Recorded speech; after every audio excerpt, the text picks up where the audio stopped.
Mamma mia, salut les amis et bienvenue dans cette nouvelle vidéo consacrée à Laravel. Alors actuellement au niveau de notre formulaire de contact, on a deux petits problèmes. Le premier problème c'est quoi? À ce niveau-là, supposons que je mette un nom de moins de 3 caractères, je rajoute rapidement une adresse email et je rajoute un petit message ici. Vous allez voir, on aura des erreurs de validation. Mais ce qui se passe, c'est que toutes les valeurs que j'avais entrées précédemment ont eu à disparaître et je serai obligé ici de les retaper. Cela peut être un peu fatigant.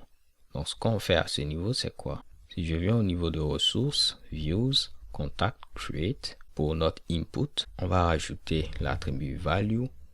On va dire à ce niveau-là, on va prendre la valeur qui a été entrée précédemment si elle existe. Donc je peux mettre ici old name. Donc, vu que ici, le nom de notre champ, c'était name, lorsque je mets ici old name, s'il y avait une valeur qui avait été entrée précédemment au niveau de ce champ, on va la récupérer sans problème. Et c'est cette dernière qui sera affichée. On va donc faire pareil pour email, ce sera ici email. Et pour mon text area, il n'y a pas d'attribut value, mais la valeur se met ici entre text area et text area. Donc là, on va mettre old message. Là, je vois que je n'ai pas rajouté type submit, même si cela fonctionnait. C'est toujours bon de rajouter ceci pour dire que c'est le bouton de soumission. Donc, normalement, si je viens à ce niveau-là, le premier problème devrait être résolu. Si je valide, chez Kebam, vous voyez que ce que j'avais entré précédemment sera utilisé pour pré-remplir mon formulaire en cas d'erreur. Le deuxième problème qu'on a, c'est quoi? Je suis un message cool. Là, j'ai démarré mail dev et ici, j'ai tapé localhost 1080. Lorsque je fais submit, vous voyez, on a ici done et le mail est envoyé. Mais le problème, c'est que afficher done comme ceci, avouez les gars, ce n'est pas nice, ok?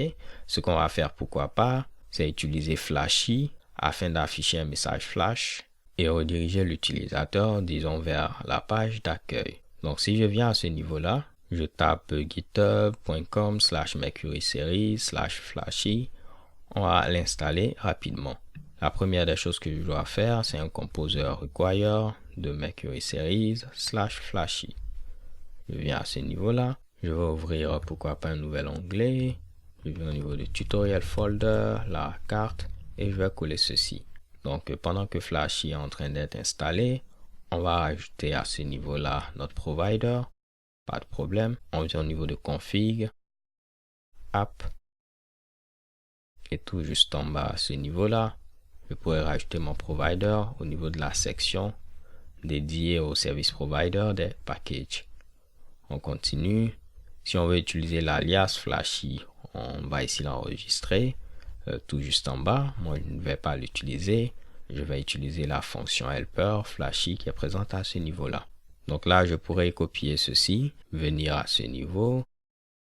Et au niveau de notre contrôleur, c'est contact contrôleur. En lieu et place de mettre done, on va afficher notre message flash.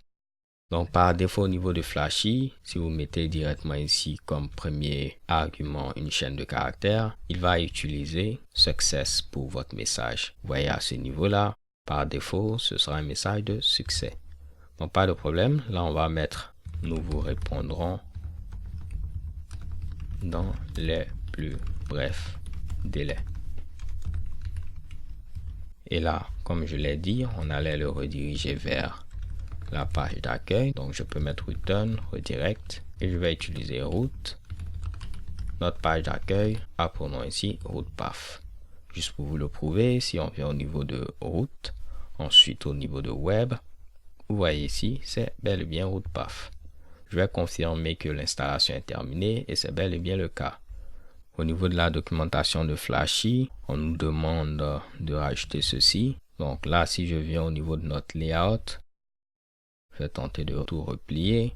Ressources, layout, default.blade.php. Je vais le rajouter tout juste en bas.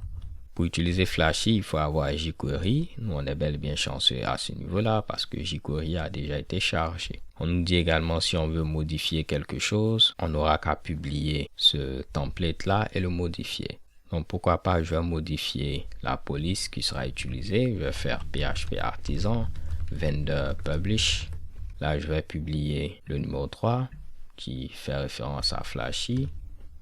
Parfait. Si je viens maintenant au niveau de ressources views, au niveau de vendor, vous voyez ici Flashy et message.blade.php. Par défaut, la police est Arial. Comme police, on va utiliser Open100 vu que c'est la police qu'on avait chargée. Et normalement, tout va fonctionner ici à la perfection. Il y avait déjà une vidéo où j'étais rentré dans les détails. J'avais extrait ceci. Vous pouvez donc revenir au niveau de cette vidéo si vous le voulez, histoire de revoir tout ce qu'on avait vu précédemment. Ok? Donc là, tentons de tester ceci. Je vais tenter d'envoyer un autre mail. Là, ce sera Honoré Unwanu. Je mets une bonne adresse email. Je vais me tromper, pourquoi pas sur le message, histoire de confirmer que tout est pré-rempli. Là, vous voyez qu'il rajoute des duplicate. Probablement, j'ai laissé des duplicate de trop. C'est bel et bien ici le cas. On va revenir ici, enlever ce Mushibushi là, réessayer. Tout est bon. On met un bon message, on valide. Vous voyez, on a ceci qui s'affiche. Nous vous répondrons dans les plus brefs délais. On est redirigé vers la page d'accueil. Et on a bel et bien notre mail qui a été envoyé à ce niveau-là. Donc les gars, comme vous l'avez vu, rien de bien compliqué.